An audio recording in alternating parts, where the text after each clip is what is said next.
What are our two posts for today, Yash? Our two posts are the proper use of humility and, whoops, I just scrolled past that other one, the modesty argument. Yes. Let's begin with the proper use of humility since that was chronologically before the other one. Sounds good.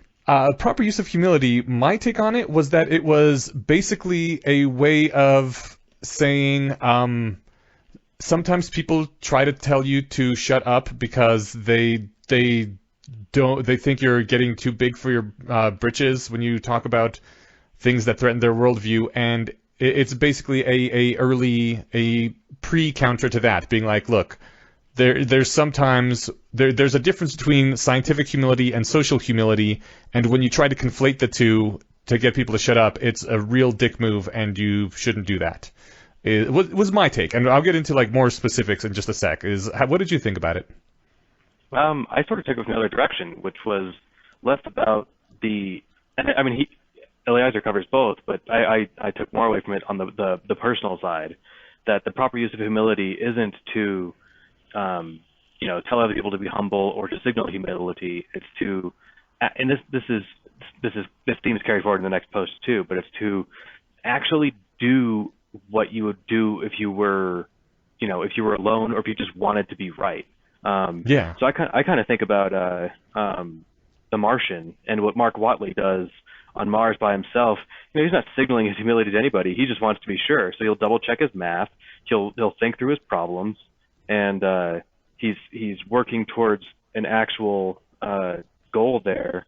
That since he cares about the outcome, he's going to be properly humble. Yeah, that's a damn good example. You Boom. rock, dude. Right, okay, so I'm going to do a few quotes that I took from out of it.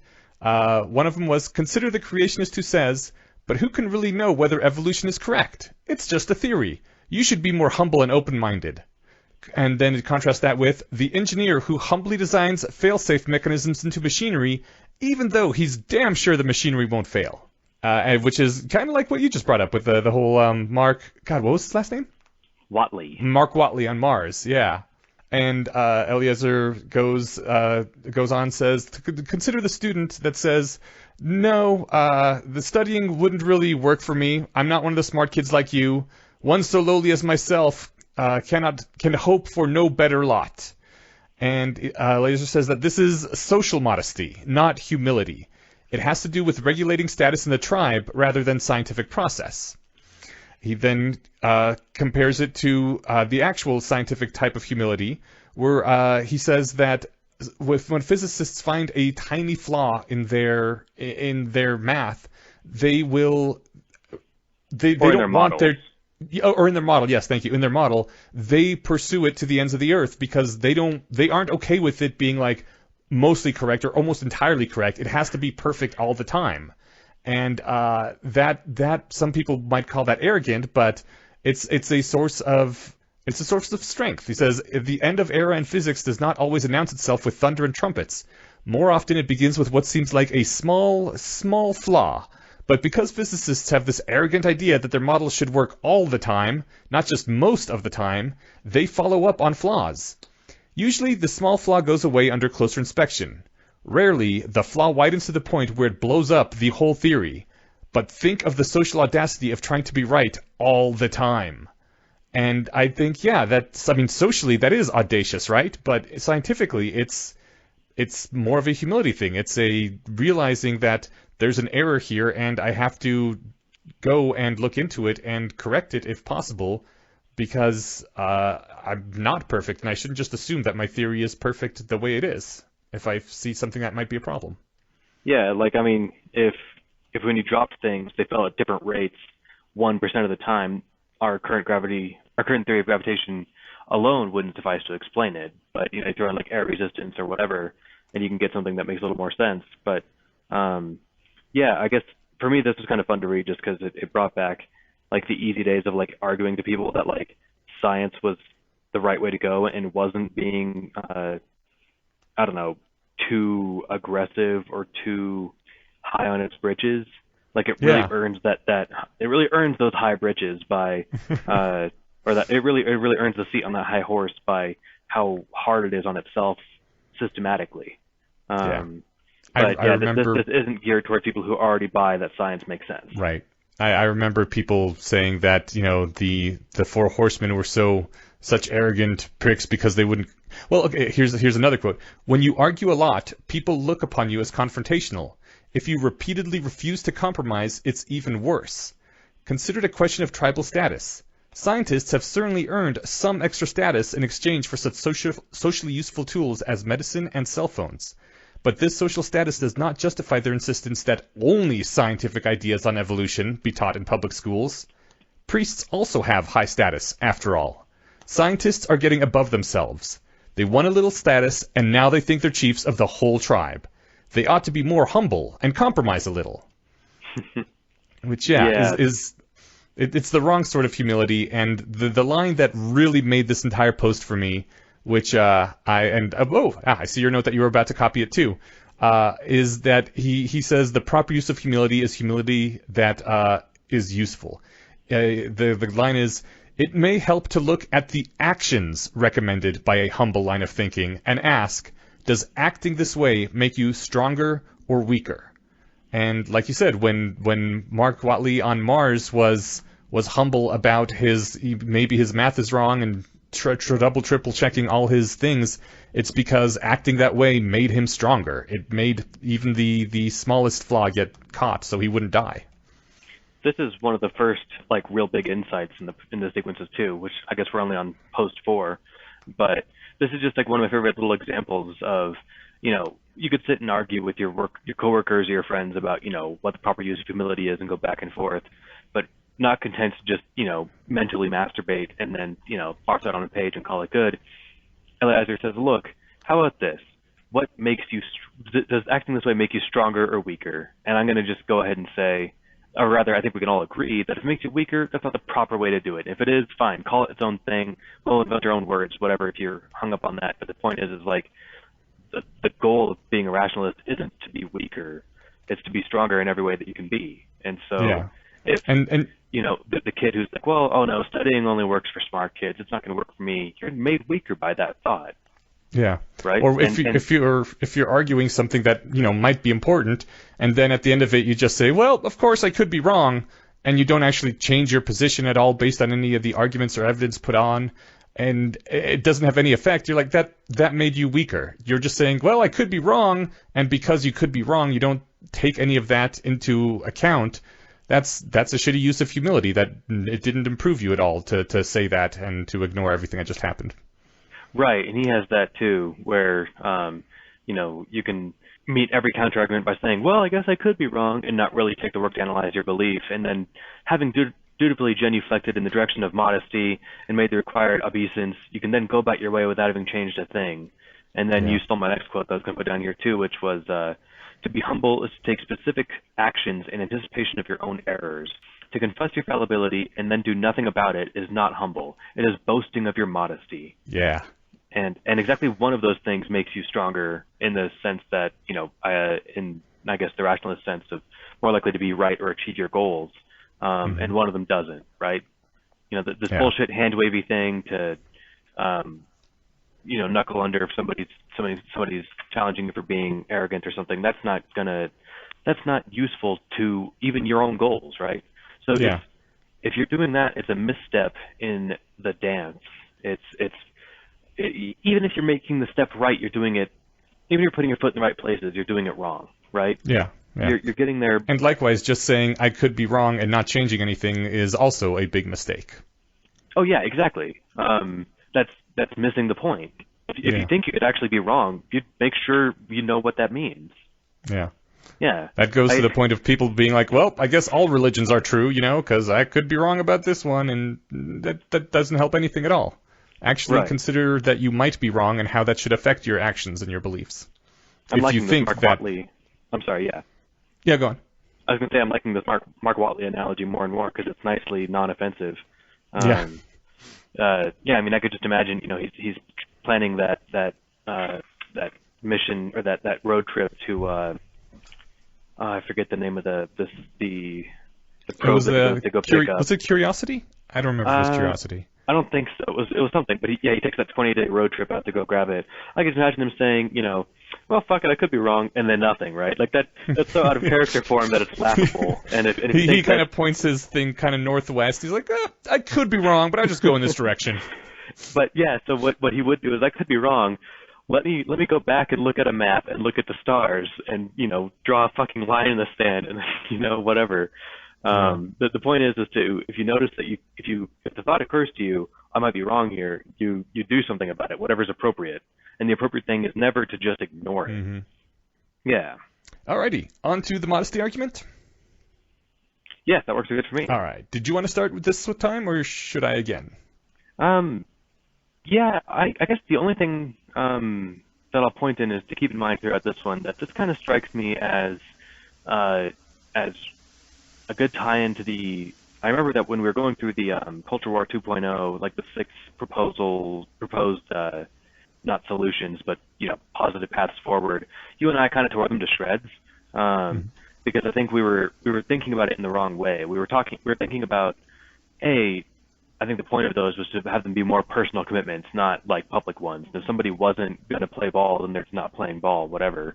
But the other thing was that we kept imagining arguing with bad faith arguers and people who would do, who would make claims like the modesty argument of the same kind of icky flavor that the modesty argument is, where they'll challenge what you're saying and kind of demand that you change your opinion, but not really give you a good reason. That's sort of the modesty argument's more in depth than that. It's more, you should change your opinion not because they don't give you a good reason, but because their belief is a reason.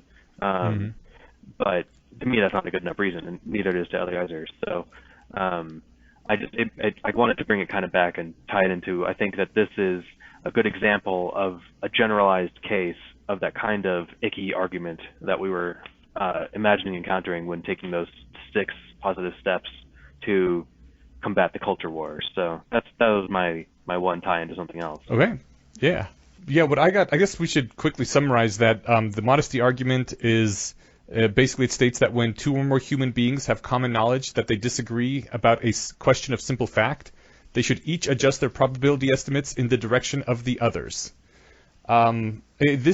When I was reading this, it seemed like this was kind of a continuation of an argument that may have been already going on, because he mentions Aumann's, is it pronounced Aumann's agreement theorem? I think. Say it? Aumann? Aumann. Okay, Aumann's agreement theorem, which is a Bayesian thing where if 2 fully rational Bayesian agents meet each other and they have different probabilities assigned to a certain belief, or once they exchange all the information that they have and their priors, then their likely probability hoods should match after that. They're mathematically obligated to have the same probability estimate afterwards. Yes, they literally cannot agree to disagree, which I guess may work in certain types of machine learning, especially if you can be completely transparent and honest about all your beliefs and where they originated. I don't think it really applies to humans that much, and I'm not sure that this post really is all that relevant anymore, because I don't know of anyone that accepts the modesty argument, not personally anyway. No one I know of thinks that every time I meet someone on the opposite end of the political spectrum, I should adjust my beliefs slightly towards their point of view and they should adjust their beliefs towards my point of view. That doesn't work that way. I think there's something naively Bayesian sounding about somebody comes up to you, especially somebody that you might trust, whatever, and says, "Hey, I just saw a werewolf." That makes that it sounds intuitive that ought to increase your probability estimate that werewolves exist, and that's sort of the modesty argument, right? Yeah. I don't know if that's. I mean, I don't know if you find that unimaginable or anything. I don't know if I know anybody who would articulate anything that way either.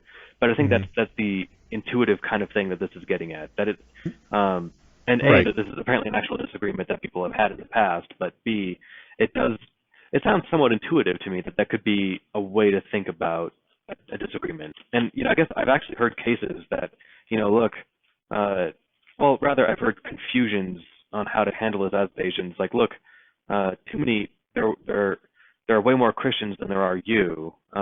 If you're not a Christian, every one of them should count as evidence of the truth claims of Christianity because so many people believe it. Like if you're the only person driving on the wrong side of the road, you're probably the wrong one, right? I think Right. it's that sort of thing. But honestly, this post sort of struck me as the opposite of the proper use of humility in that I found it kind of long-winded and not applicable to me. Yeah. Whereas the proper use of humility was pretty brief and awesome. Hmm. So we can get into it as much as you want, but everyone can give it a shot. It's not bad. It's just Wasn't quite as useful. yeah, at least not to me. It does quote the 12 virtues of rationality, which we should probably cover at some point. Oh, does it? Oh, it quotes them a couple times. Therefore, it is written, "Do not believe what you do to others as a favor. If you accept their arguments, the favor is to you." Yeah, I wanted to pull that one out because I thought that was like the best part of this post, that you pointed out that a lot of people consider it like a favor to adopt someone else's belief, that you're doing them a favor. It's like an equal compromise, and Eliezer points out that's wrong. If you adopt someone else's belief, you aren't doing them a favor, you are doing yourself a favor, because it means you have judged their belief to be closer to the truth than what your previous belief was, and therefore you are making yourself stronger and your map more accurate by adopting a belief that is more accurate. So you're doing yourself a favor when you change your belief, and if you're only doing it for social signaling reasons, then you're not doing anyone a favor at all. You are making your map less accurate, and you are making yourself weaker by doing that. So don't do that.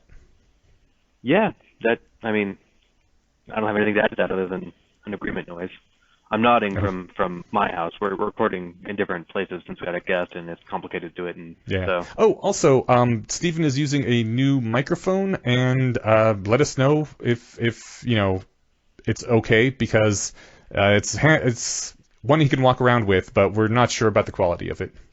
Yeah, I was going to plug that and see if anyone really. I was going to listen to it myself and kind of just gauge, but if this is Oh, okay. tolerable, this mic's pretty good and it's somewhat affordable. So if it's nice, I'd like to keep using it. But I'm already getting the impression I'm not going to. I think I sound like I'm on a phone call. Okay.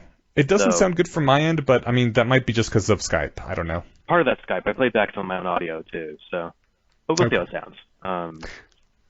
Also Yeah. of note, I think that this post is the first time he hints at the map territory distinction before he actually lays it out in all its glory later on. But he does mention that if I sit in my living room with the curtains drawn and make up 5 maps that are consistent with each other, but I don't actually walk around the city and make lines on paper that correspond to what I see, then my maps will not be consistent. Then my maps will be consistent, but not accurate. I was like, oh look, first shades of the map territory thing that we'll talk about later. That's one of the things that we as rationalists love talking about. Which reminds me, did he coin that, or is that just something that he popularized in his stuff? I believe he said he first read about it in an old science fiction novel called The World of Null A, but I think he's the one that made it popular.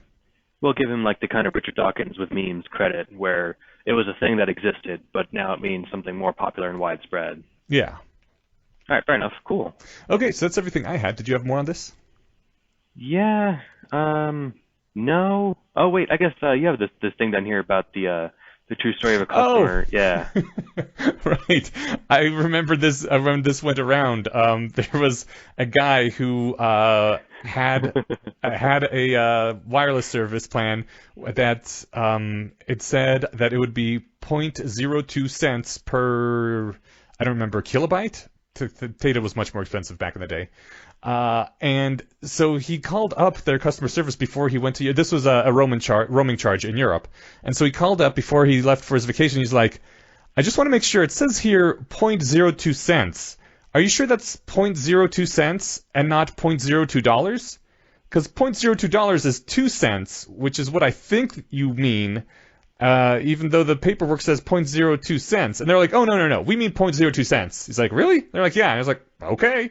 And then he gets the bill, and it's literally 100 times greater than it should be. And so they were obviously charging him 2 cents per kilobyte, or $0.02.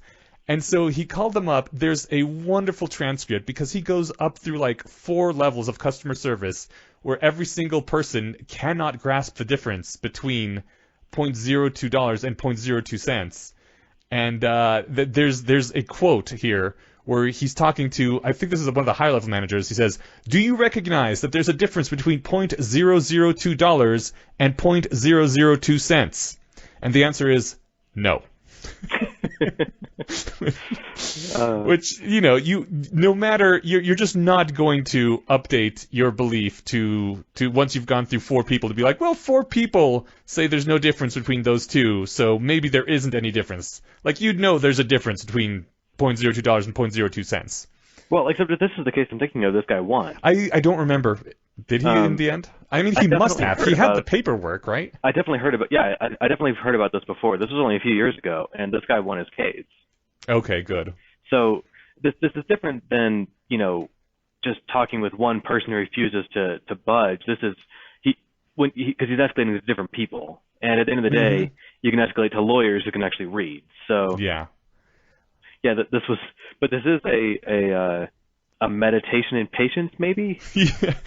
I can't imagine what that must be like. Like how crazy you would go, because how else do you get through to someone that dollars are not the same as cents? It is bizarre that, I remember there's only one way to say it, right? Yeah, I think it's because I think people don't see like on a gut level as cents as like fractions of dollars. I know that I think that there's a way to like make that not clear. Like I remember when I went to Japan, it's sort of bizarre that you can spend $250 on it, or 250 yen on a soda. Right. Because to me it was like $250, but all they have to keep in mind is they don't have hundreds of dollars in their currency. Yeah. They yen is basically a penny, cents. right?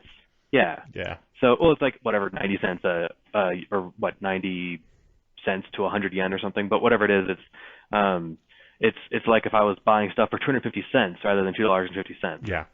Or $2.5.